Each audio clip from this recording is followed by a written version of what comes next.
नहीं नहीं हूँ मुझे तो अब हमारे कुलविंदर सर को मैं इनवाइट करूंगी कि कुलविंदर सर आएं और अपने एक्सपीरियंस शेयर करें कि पिरामिड बोला कैसे थे भैया ने, बताओ भला मतलब बोले कैसे थे, बताओ भाई। और मतलब हमको नहीं आया ये विजन, आपको आ गया। पत्री सर हम हमारे मुंह से नहीं निकलवाए। नमस्ते सभी मास्टर्स को। चेतना बोध पिरामिड में आप सभी लोगों का स्वागत है और हार्दिक शुभकामनाएं पूरे दिल्ली की टीम की तरफ से।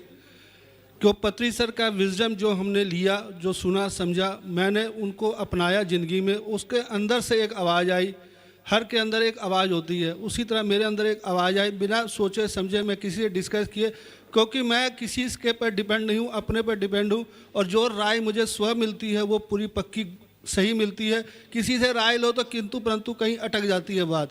तो मैंने ये ध्यान में आने के बाद अपने आप को इस तरह से ढाला कि जो मेरी राय है वो सबकी राय है, और अगर कहीं मेरी गलती होती है, कोई अगर को टोक देता है तो मुझे पता चल जाता है कि यहाँ मेरी गलती है, तो उसको मैं स्वयं ठीक कर लेता हूँ। तो इसी तरह पिरामिड को लाने के लिए मेरे अंदर एक आवाज़ आई कि पहले पिरामिड जो चेयर है वाली है, जो अंदर हवन कुंड में लगी है, वो दिल्ली की टीम तरफ से देने का हमने निर्णय लिया।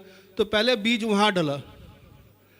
फिर उसके बाद मदन गिरी जी से मेरी मुलाकात हुई। कि मेरी मदन गिरी जी से उस टाइम मेरी बातचीत होती थी। तो मैंने उनको बोला कि ये मेरी एक अंदर की एक हार्दिक इच्छा है कि विज्ञानाचार्य जी हमें इस चीज़ की इजाज़त दें।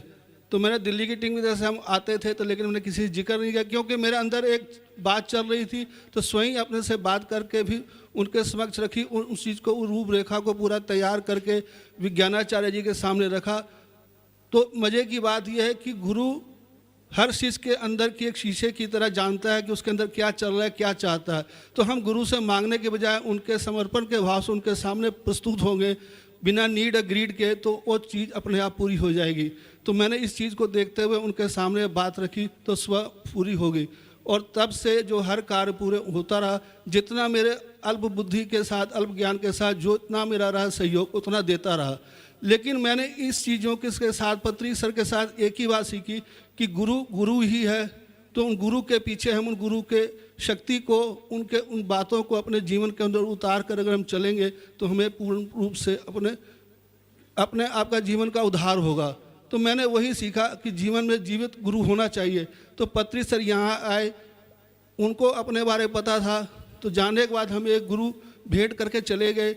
उसी भेंट के उनके ज्ञान को लेकर जीवन में हमें उसी को अपने जीवन में चल रहे हैं। तो मैंने उनसे ये ही सीखा।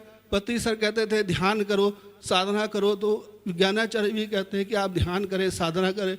तो उन्हीं बातों को मैं पकड़ता हूँ। चैंटिंग एक अपना एक उनका नज़रिया है, उसकी तरह उन्होंने अपने आप को पाया। सब कुछ हमने ध्यान, पत्री सर ने ध्यान को देखा, उन्होंने ध्यान के बारे में बताया हमें।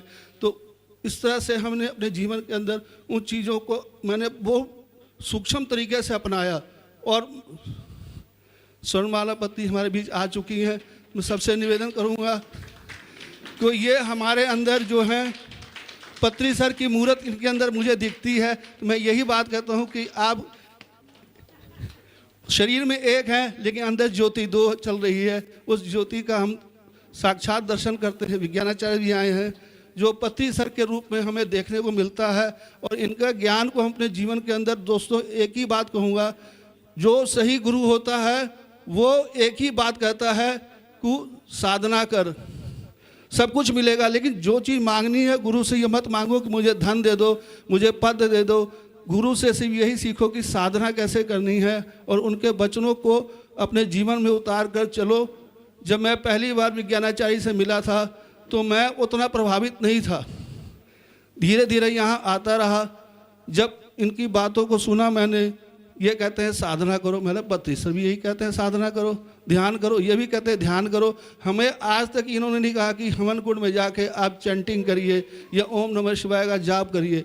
तो सबसे बड़ी बात है, जो एक सही गुरु जो शिष्य के मार्ग को आगे चलाना चाहता है, उसका यही मकसद होता है कि शिष्य जो जीवन के अंदर अपना प्रगति करे, वो ध्यान करे, साधना करे। तो मैंने इनसे यही सीखा कि जीवन में साधना करने, और तब से मैंने इनकी बातों को सुनकर अपने साधना में काफ़ी बढ़ोतरी करी।